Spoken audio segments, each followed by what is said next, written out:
ब्रह्मानंदम परम सुखदम केवलं ज्ञानमूर्तिं द्वंद्वातीतं गगन सदृशं तत्त्वमस्यादिलक्ष्यम् एकं नित्यं विमलमचलं सर्वधी साक्षिभूतं भावातीतं त्रिगुणरहितं सद्गुरुं तन्नमामि।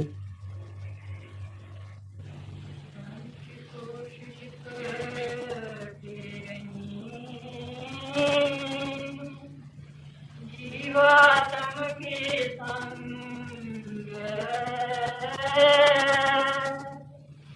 चेतन शुद्ध करे काश को दीन अपना अपना रंग।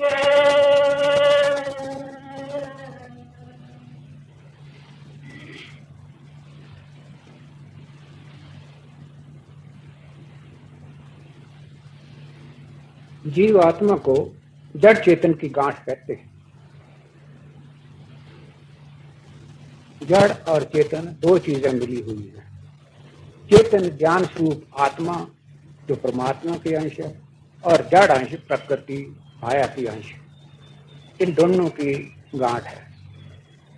तो यूं समझो कि प्रकाश स्वरूप परमात्मा जो है वो सूरज की तरह अंदर है और उस सूरज रूप परमात्मा के ऊपर या आत्मा के ऊपर 5 पर्दे पड़े हुए हैं, 5 शीशे लगे हुए हैं। तो ये जो 5 पर्दे हैं, इन 5 पर्दों का अपना अपना रंग है। तो सूरज रूप आत्मा का प्रकाश जब बाहर पड़ता है तब वो इन 5 पर्दों में से होकर के बाहर जाता है। तो जैसे जैसे ये पर्दे होंगे प्रकाश भी उसी तरह का दिखाई पड़ेगा। नतीजा ये हो कि असली प्रकाश जो है वो नहीं दिखाई देगा। कि लैंप जो अंदर जग रहा है उसकी रोशनी कैसी है, ये तो शीशे जैसे बाहर लगे होंगे, उसी के अनुसार बाहर देख पड़ेगा। तो ऐसा ही ये जीव आत्मा है जो हमारे शरीर के अंदर है और बाहर इसके ऊपर 5 पर्दे पड़े हुए। वो कौन कौन से हैं? पहला कोश जो अन्नमय स्थूल शरीर का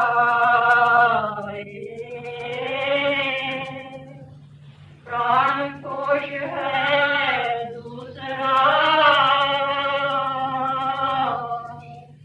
जो देखो रहा चलाए। पहला पर्दा तो ये मोटा जो हवा मिट्टी पानी आकाश का बना हुआ 5 भूतों का जो बना हुआ ये शरीर है, ये सबसे बाहर का पर्दा है। तो इस पर्दे को कहते हैं अन्नमय कोश। और ये जो अन्नमय कोश है या ये पर्दा है, इस पर्दे के अंदर दूसरा पर्दा एक और है, उसको कहते हैं प्राणमय कोश। वो अग्नि प्रधान है, वो एक वायु रूप है। मनोमयी है तीसरा जो सोचे सोचे अपार बुद्धि भी मन रूप है जो कहे विवेक विचार। और तीसरा पर्दा है मनोमयी या बुद्धिमय। मन और बुद्धि दोनों को एक ही पर्दा बनाया है। जैसे मैंने कल भी कहा था, मन बुद्धि चित्त अहंकार ये कहने के लिए 4 हैं, लेकिन असल में ये एक ही हैं। तो इन्होंने मन और बुद्धि को एक ही पर्दा बतलाया।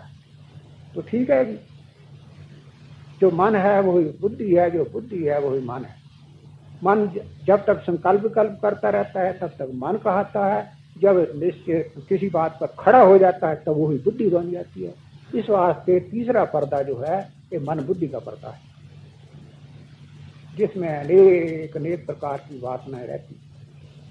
हाँ जी। चौथा है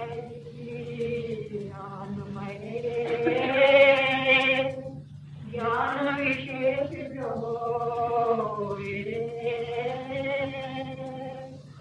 आकाशवाणी राम का सबका कहिए सोए। चौथा पर्दा है विज्ञान में। विज्ञान विपूर्वम शेषेण ज्ञानम इति विज्ञान, अर्थात बुद्धि से परे का जो ज्ञान है वो इस चौथे पर्दे में होता है। और इस पर्दे में ही आकर मनुष्य को जो इन तीन पर्दों को चीरकर चौथे में चला जाता है तो वहां पर ही इसको इल्हाम होता है। इल्हाम किसे कहते हैं? आकाशवाणी को। परमात्मा के प्रत्यक्ष दर्शन तो नहीं होते, परंतु जो बात होनी हो या करनी हो वो उस पर्दे में जाकर के होती, तत्काल बोध होता है, तो इसको ही सुनाई देता है।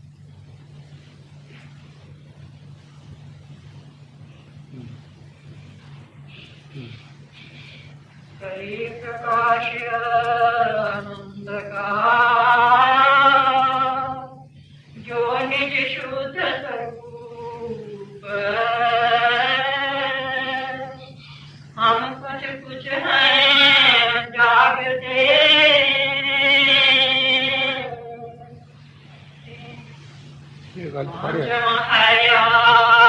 आनंदमय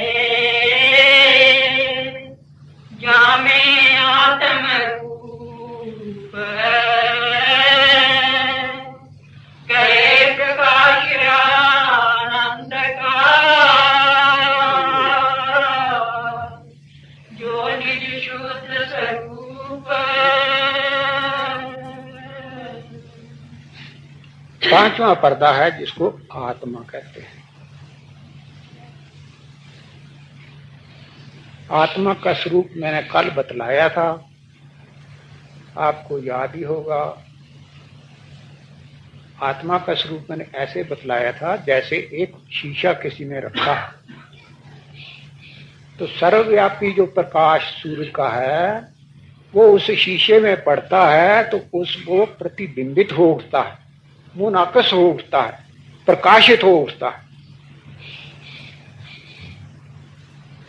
तो ये जो प्रकाशित हो उठता है यही आत्मा है। उस शीशे में जितना सर्वव्यापी प्रकाश आ गया वो आत्मा,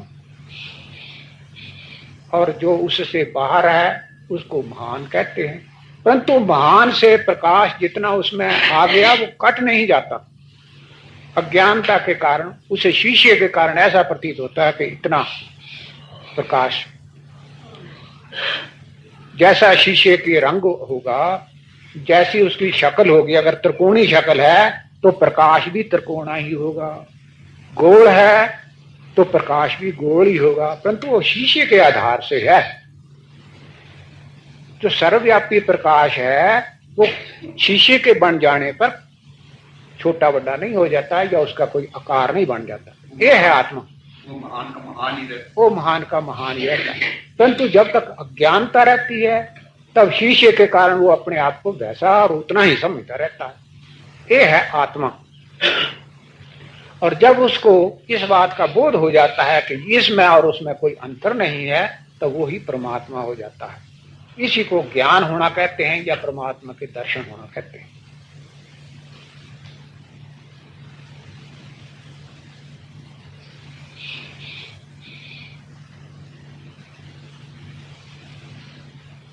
तो इस अवस्था में जाकर आदमी को जो परमात्मा का स्वरूप है उसका बोध होने लगता है। क्या है वो? आनंद रूप, चित्त रूप, सतरूप, वो सारे के सारे लक्षण इसके अंदर स्फुरण होने लग जाते हैं। हाँ। हम कुछ हैं जागते तीन कोश के माही, चौथे पांचवें कोश कोई भी नहीं।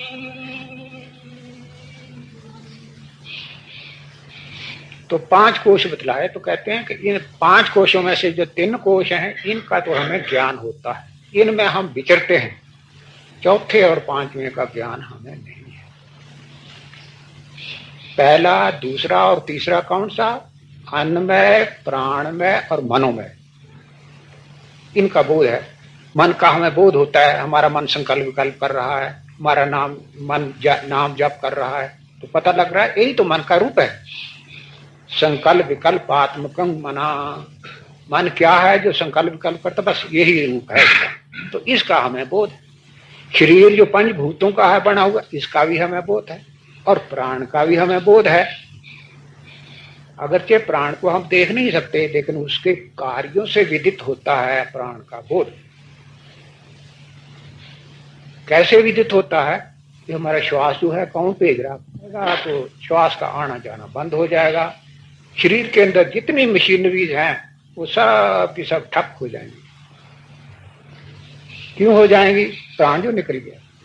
तांते इन 3 कोशों का तो हमें बोध है, लेकिन इसके बाद विज्ञानमय कोश और आनंदमय कोश जो है, इससे हम खाली हैं।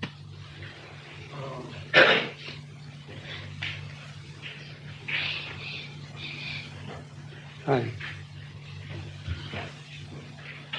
साधक करते साधना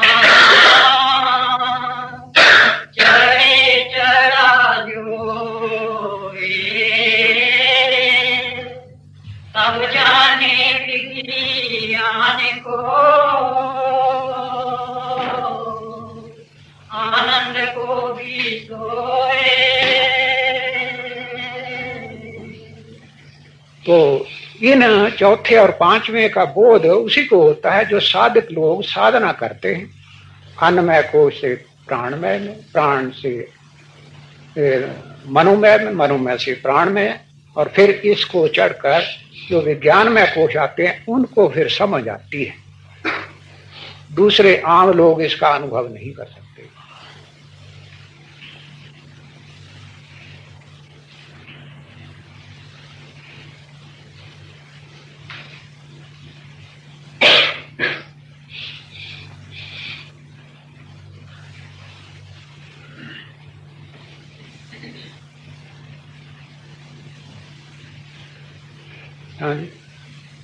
दुनिया का जो ज्ञान भी उनको होए विशेष, सूक्ष्म लोकों मानी जो सुरती करे प्रवेश।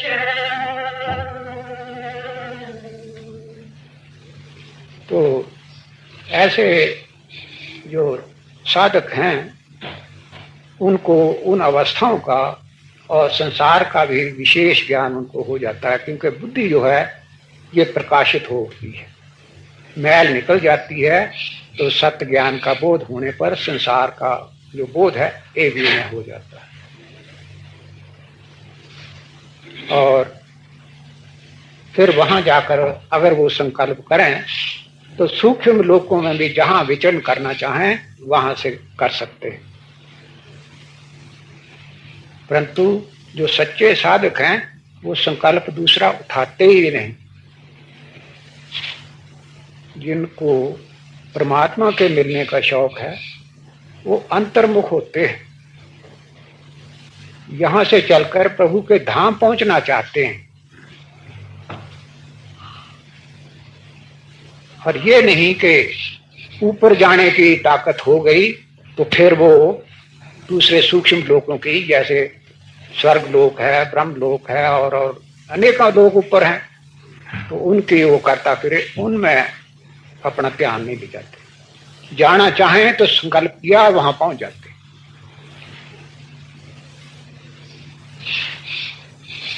संसार में जाते हैं। शरीर छोड़ने के बाद वो संसार में घूमते रहते। शरीर छोड़ने पर ऐसा होता है कि अगर उनके अंदर कोई संकल्प रह जाए ना, जीवों का उद्धार करने का ही रह जाए, तो फिर तो ऊपर के या किसी का कुछ संबंधी रह जावे, मूल चीज वासना रह जावे, तब उसके लिए भगवान कृष्ण गीता में कहते हैं कि ऐसे जो महापुरुष होते हैं तो ऊपर के दिव्य लोकों में रहकर वहां के दिव्य भोगों को बहुत मुद्दत तक वहां भोग करके फिर इस संसार में आते हैं और ऐसी जगह पैदा होते हैं कि जहां उनको सब प्रकार की अनुकूलता प्राप्त हो, ताकि आगे वो परमात्मा को तरफ जाने में उनको कोई किसी प्रकार की अड़चन ना हो। उनके जो रास्ते की रुकावटें हैं वो पहले ही से साफ, सब प्रकार की उनको अनुकूलता मिलती है। तो ऐसे ही महापुरुष होते हैं जिनको कई सिद्ध पुरुष कहते हैं, जो जन्म से ही पिछले जन्म की याद उनको रहती है और फिर वो गुरु भी धारण नहीं करते। उनको क्यों करना, उनको स्मरण तो सब होता ही है, वो तो एक जीवों का उद्धार करने के लिए ही समझो आते हैं। बाकी जो दूसरे हैं जिनको कोई वासना नहीं रहती, तो ऐसे भी महापुरुष हैं जो प्रभु के धाम में रहते हैं। तो जब कभी भगवान को इस जगत में कुछ कार्य विशेष करना कराना हो, कुछ जीवों की ऐसी पुकार हो, तो वहां फिर उनको भेज देते हैं, जैसे राम कृष्ण वगैरह हैं, तो उस कार्य को पूरा करने के लिए उनको भेज देते हैं। तो वो उस धाम में रहते हैं, उनको मुक्त पुरुष कहते हैं। तो ये प्रभु का धाम भावमयी है, प्रभु का धाम जो है भावमयी है या कोई इसकी असलियत?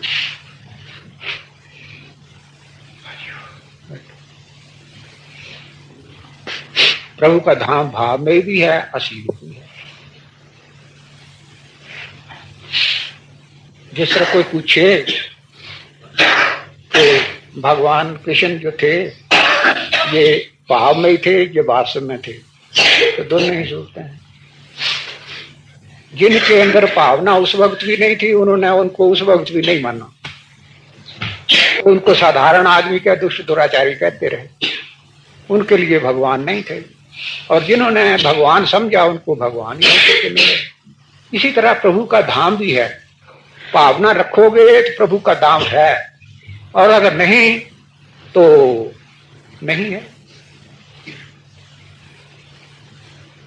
श्रद्धा मयो पुरुषा यो यश श्रद्धा साएसा, इसकी जो आत्मा है वो कैसी है, वो भी श्रद्धामयी है। जैसा इस अपनी आत्मा को समझ लेता है वैसा ही होकर के इसको प्रतीत होता है। हाँ, उसकी हस्ती जरूर है सही, परंतु क्या है, वो है तुम्हारे चित्त की जो भावना है वो है। आत्मा तो एक ही है, एक शरीर में मनुष्य है, भावना के बदलते ही दूसरे वो बंदर बन जाता है, भावना के बदलते ही दूसरे जन्म में जाकर कुछ और बन जाता है, नाना रूप बन जाता है। ये काहे के ऊपर? सिर्फ भावना के ऊपर। भावना काहे से बनती है? जीव के कर्मों से। जैसे कर्म करता रहता है वैसी भावना परिपक्व हो जाती है और वैसा ही वो हो जाता है। ये इंद्र बनना चाहे, ब्रह्मा बनना चाहे, ईश्वर परमात्मा बनना चाहे, जो बनना चाहे वो बन सकता है।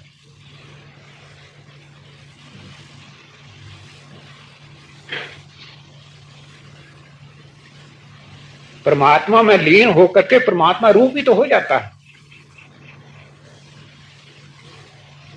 जिस तरह है कृष्ण भगवान है, राम है, शंकर है, या देवी है, या कोई देवी है, हाँ हाँ, ये भी भगवान दे भेजे आहो ठीक है। तो फिर गीता जी के मनन दे बजाय अपने इष्ट ਨੂੰ ਮੰਨਣਾ है क्या? इष्ट ਨੂੰ ਮੰਨਣਾ ਚਾਹੀਦਾ, ਇਹਨਾਂ ਨੂੰ ਕਿਸੇ ਨੂੰ ਨਹੀਂ ਮੰਨਣਾ। हाँ, किसी ने नहीं माना अपने इष्ट ऊपर चीज है। इष्ट इन्हें सारे दो पर देखो, इष्ट, पहले इष्ट शब्द का अर्थ समझो। इष्ट किसे कहते हैं? इष्ट कहते हैं जिसको हम चाहते हैं, उसको कहते हैं इष्ट। हम किसको चाहते हैं? हमारा भाव क्या है? हम चाहते हैं परमात्मा को। लेकिन परमात्मा का सवाल पैदा होता है, परमात्मा का स्वरूप क्या है? ठीक मायने होता है तो निर्गुण निराकार है, उसका कोई रंग रूप नहीं, उससे परे है। लेकिन उसका सर्वगुण रूप भी तो कोई ना कोई है। वो क्या है? चराचर जगत के अंदर जिधर जो कुछ भी देखते हो आंखों से, ये सब रूप वो ही बना हुआ है। तो हमारी भावना में ही कसर है, वास्तव में तो चीज परमात्मा ही है। भीष्म पितामह से क्यों पूछा, जबकि भगवान कृष्ण के साक्षी के साथ उनके कि को धर्मासम धर्माराम भक्ता परमवता किम जब मुझपे जंतु दिन संसार बना, ये प्रश्न क्यों किया उसके आगे? तो क्या कह रहा था? हाँ, तो इष्ट हम चाहते हैं परमात्मा को। तो परमात्मा को एक रूप में देखना है। परमात्मा को है सबके अंदर, जिस तरह पानी हर जगह है जमीन के अंदर, परंतु हर जगह होने से कोई फायदा नहीं है। तावक तक एक जगह मेहनत करके तो वहां पर बर्मा लगा करके उसको में से पानी ना निकालोगे तो आप सर्वत्र से कोई फायदा नहीं होगा। कहते रहो, चाहे लोगों से भी उपदेश करते रहो कि जमीन के नीचे पानी है, तो एक जगह करना पड़ेगा। तो इसी तरह परमात्मा तो है हर एक चीज के अंदर, परंतु तुम्हारे लिए सिर्फ एक ही है। और जिस वक्त एक जगह आप देख लोगे तब देखोगे कि ओ, ये तो सबके अंदर हो ही है, लेकिन पहले नहीं था।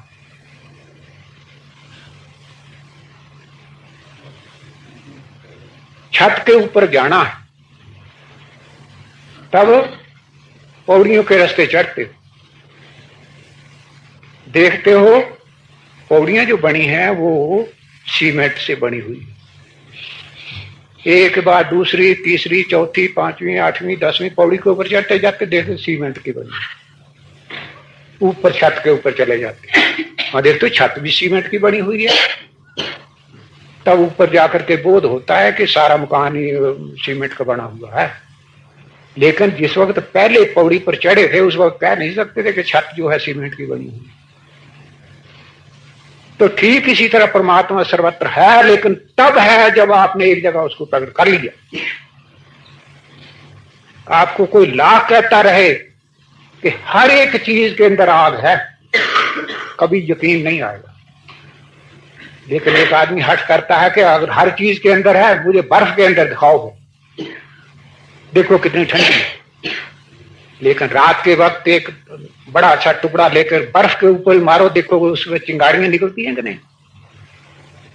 अगर उसके अंदर आग नहीं तो कहां से आई फिर? तब निश्चय हो जाएगा कि पानी के अंदर भी आग है, बर्फ के अंदर भी आग है, कपड़े के अंदर भी आग है, आदमी के अंदर भी आग है। आग से कोई जगह खाली नहीं, फिर कहोगे। इसी तरह इष्ट देव तुम्हारा परमात्मा ही है, उसके अंदर उसको देख लो, फिर देखोगे सब जगह। तो पहले ही ये नहीं करना कि इस के अंदर भी है, फिर देवी के अंदर भी तो वही है, देवता के अंदर भी वही है, ब्रह्मा के अंदर भी वही है, विष्णु के अंदर भी वही है, शिव के अंदर भी वही है। इन सबको नमस्कार करता, नमस्कार करो, लेकिन तुम्हारा इष्ट एक है। स्त्री के लिए पुरुष अनेक ही हैं, लेकिन उसका पति एक ही है। इसी तरह शिष्य का जो इष्ट है वो एक है, 2, 3, 4 नहीं।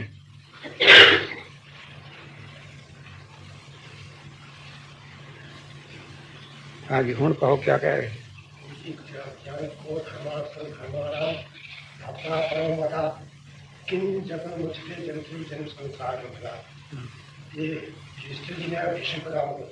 हाँ ठीक है, ऐसी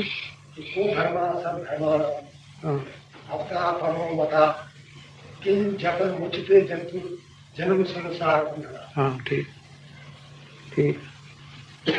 तो इस तरह से परमात्मा के मिलने का वो पता ही पूछा था।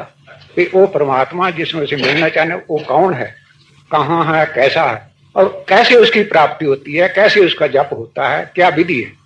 ठीक है, तो वही मैं बतला रहा हूं।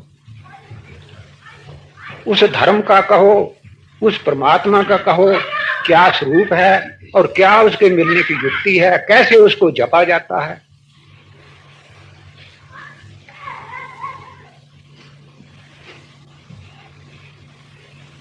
मन तो निराकार हैं? मन तो साकार है, परमात्मा निराकार की पकड़ा कैसे जा सके?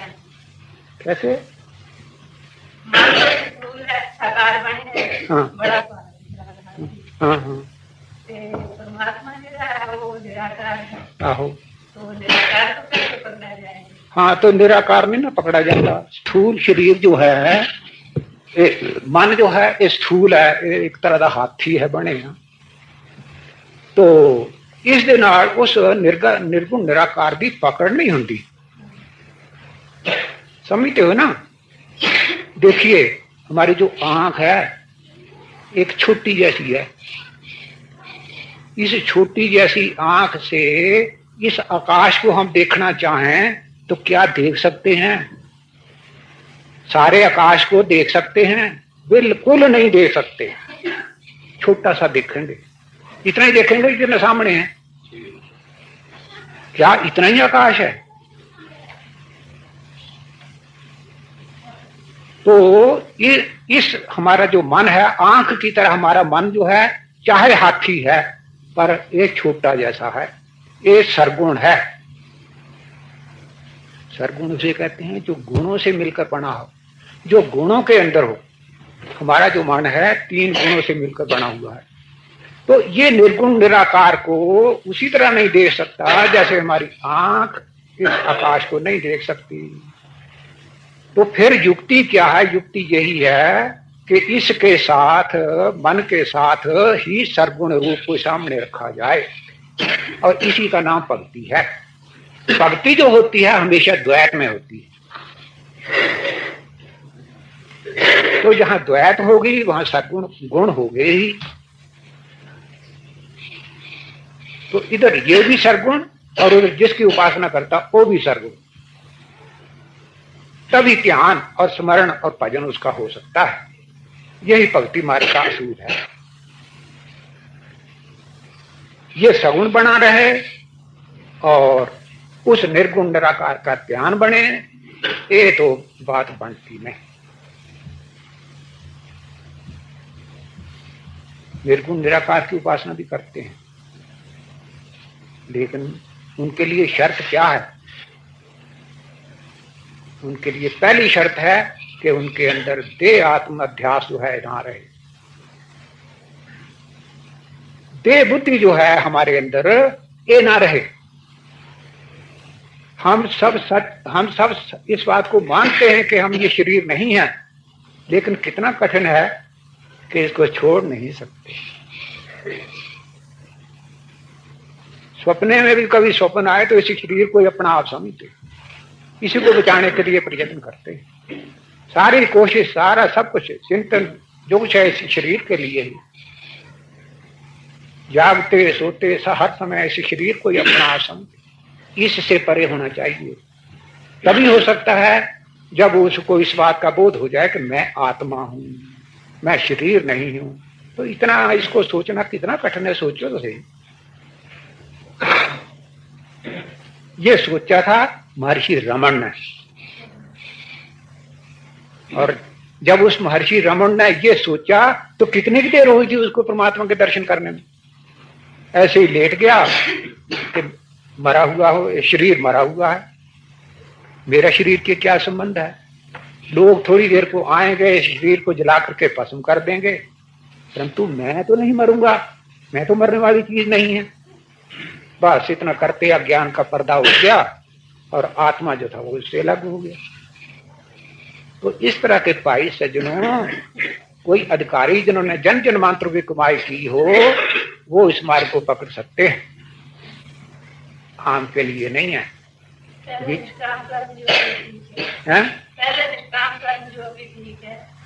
हाँ मैं कुछ विनती कर दी। उसने फरमाया जी कि कोश वगैरह समझाए हैं, मुद्दे मकाम है, इन साधन भी है कि जो भी सदगुरु उपदेश करते हैं उसके अनुसार वो उन्हें पूछा पार करके फिर उस परमात्मा के दर्शन होते हैं, अपने इष्ट देव दर्शन। तो कोई अगर कोई व्यक्ति हालात अनुकूल ना हो गया हो, जेड़ा साधन दसिया गया अगर नहीं कर पाना, यानी सिमरन है या जो भी साधन उसको दसिया गया है वो रेगुलर कुछ भी नहीं कर पाना, जीरो रिपोर्ट है। लेकिन उसको इष्ट की याद जी है अपने व्यवहार के यानी कारगृहस्थी के और बाकी भी हर याद में उसको याद बनी रहती है, उस आदमी को क्या लाभ हो सकती है? वो बहुत अच्छी है, उसकी बहुत अच्छी अवस्था है। उसके चाहे पासों जाप ना हो,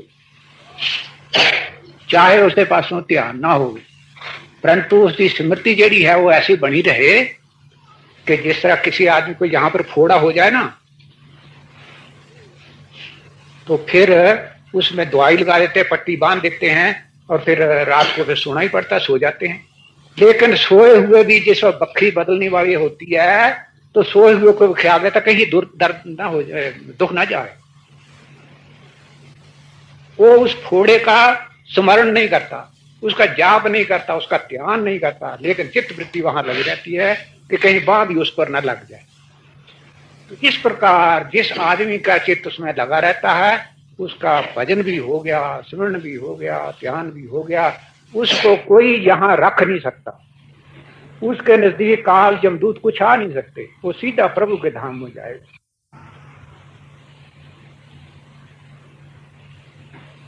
चाहे उसे कोई अनुभव ना हो, कुछ ना हो, कुछ ना हो।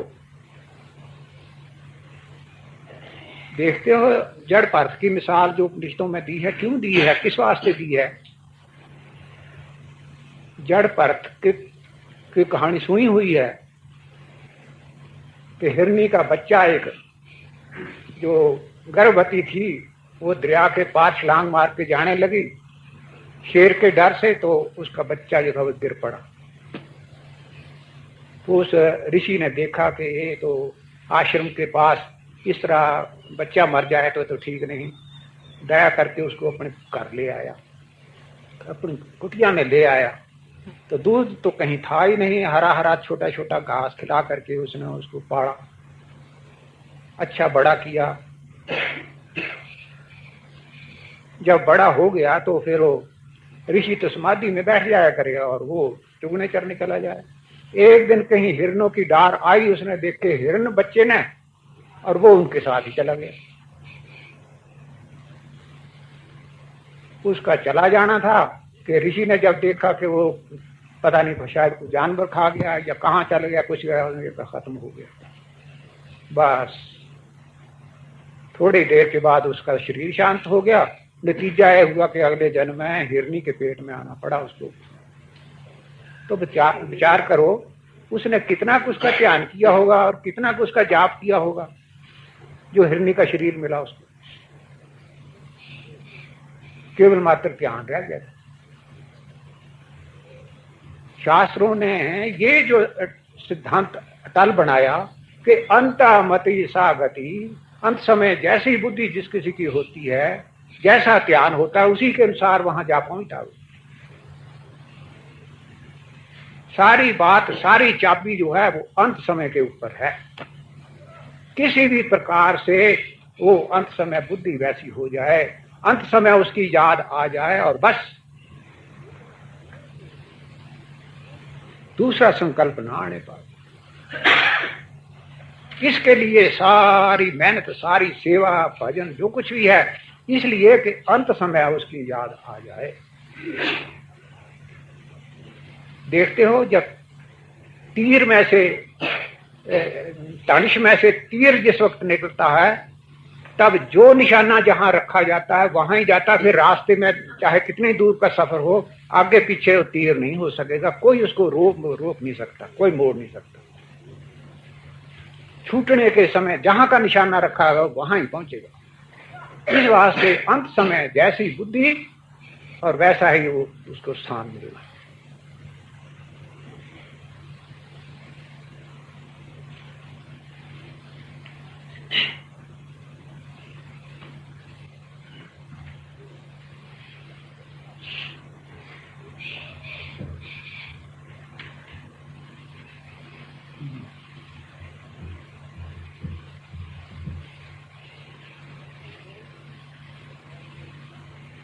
हाँ जी। जो विद जाने भजन की घोष घोष के माई, चढ़ते चढ़ते चढ़ गए जा पहुँचे निज साई।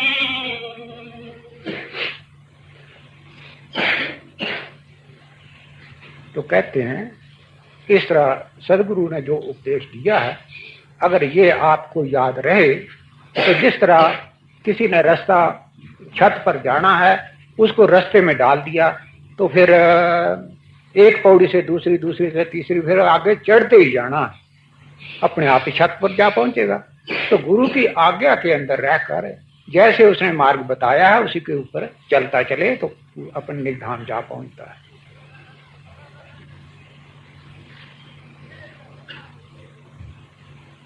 हाँ। क्यों कर ऐसा भजन हो, क्यों कर सिमरन होए, सुनियो मन चितराए कर खोल सुनाऊं तोए। तो कहते हैं फिर इस अवस्था को पाना है तो फिर वो सिमरण कैसे करना चाहिए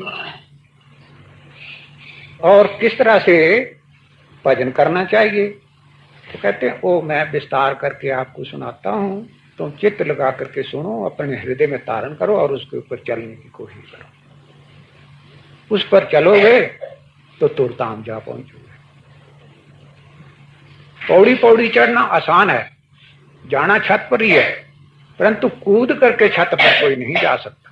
इसलिए परमात्मा कोई दूर थोड़ा ही है, परमात्मा इतना नजदीक है कि जिससे ज्यादा नजदीक कोई हो नहीं सकता। परंतु जब पर्दा बीच में पड़ा है तो वो ही हजारों करोड़ों कोसों के ऊपर दूर है। तो सदगुरु कहते हैं कि उस पर पहुंचने के लिए पौड़ी पौड़ी जैसे सदगुरु बतलाते हैं उसको चढ़ते चलो और तुरताम जा पहुंचो सही सलामत। बस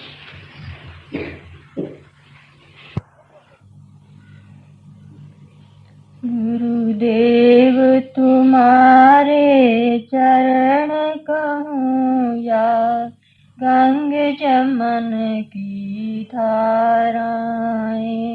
गुरुदेव तुम्हारे चरण कहूँ या गंग जमन की धाराएं।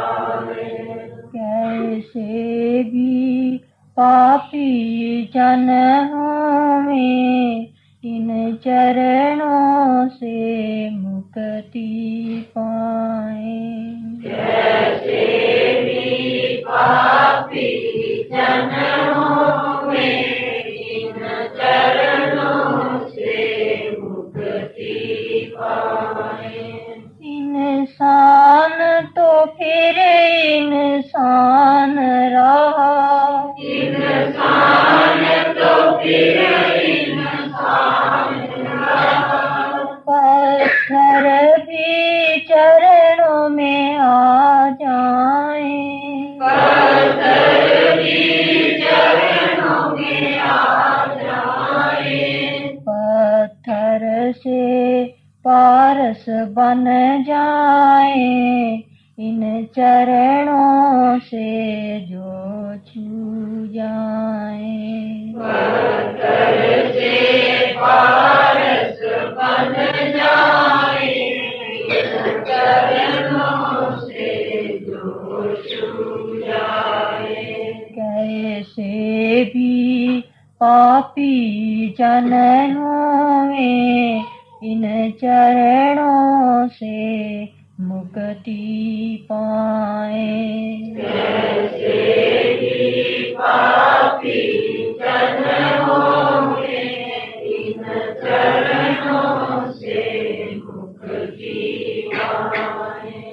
गुरुदेव तुम्हारे चरणों में, गुरुदेव तुम्हारे चरणों में तकदीरें बदलती देखी हैं। तकदीरें बदलती देखी हैं। गुरुदेव तुम्हारे चरणों में, गुरुदेव तुम्हारे चरणों में तकदीरें बदलती देखी हैं। तकदीरें बदलती देखी हैं। पशुओं से नर फिर नारायण इन चरणों में आकर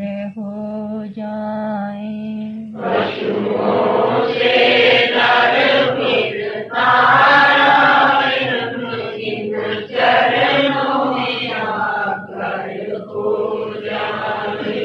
पशुओं से नर फिर नारायण इन चरणों में आकर हो जाएं। पशुओं से नर फिर नारायण इन चरणों में आकर हो जाए।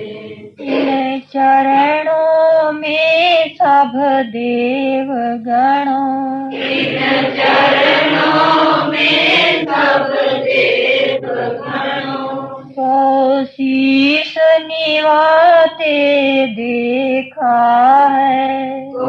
शीश नवाते देखा है। उनका मंगल कल्याण हुआ जो चरणों के दर्शन पाए।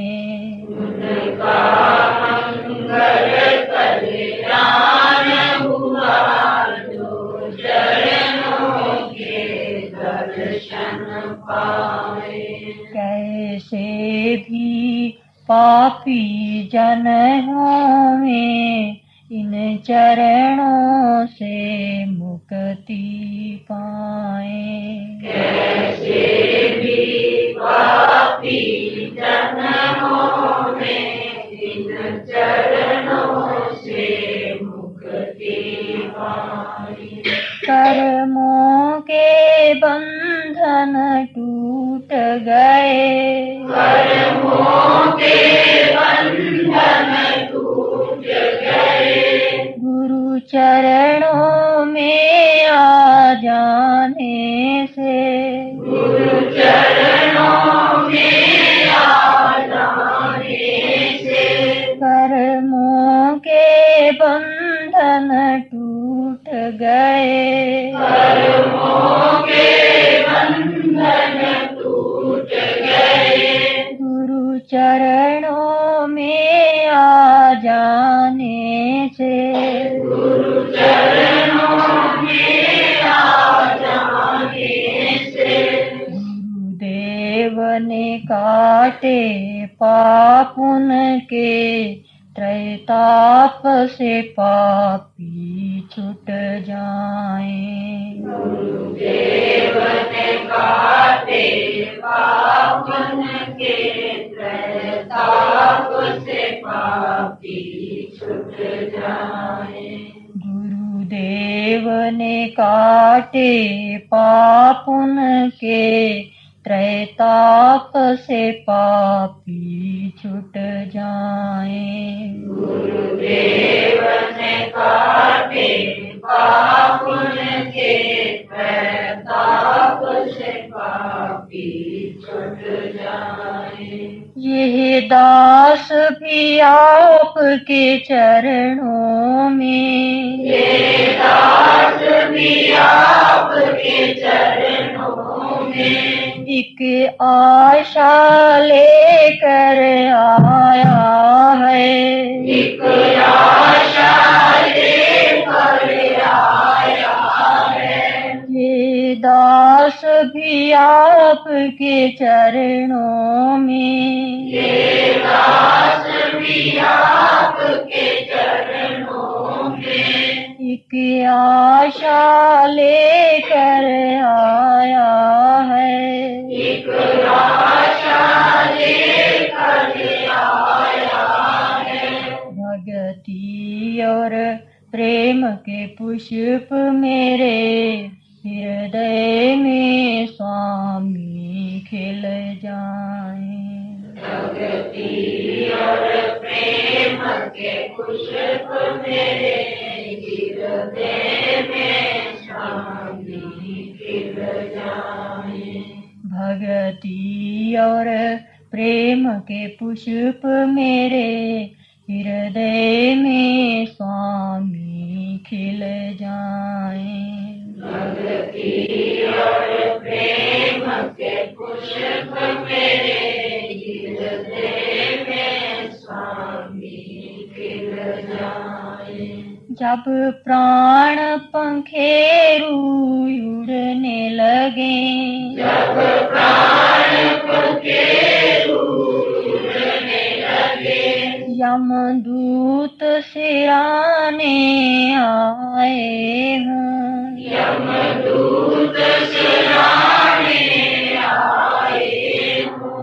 जब प्राण पंखेरु उड़ने लगे, जब प्राण पंखेरु उड़ने लगे, यमदूत सिराने आए हों, यमदूत सिराने आए हों। तब ध्यान गुरु जी का हो मन में, हम चरणों के दर्शन पाएं। तब ध्यान गुरु जी का हो मन में, हम चरणों के दर्शन पाएं। तब ध्यान गुरु जी का हो मन में, हम चरणों के दर्शन पाएं। तब ध्यान गुरु जी का हो मन में, हम चरणों के दर्शन पाएं। गुरुदेव तुम्हारे चरण कहूँ या गंग जमन की धाराएं। गुरुदेव तुम्हारे चरण कहूँ या गंग जमन की धाराएं। कैसे भी पापी जन हूँ मैं, इन चरणों से मुक्ति पाएं। कैसे भी पापी जन हूँ मैं, इन चरणों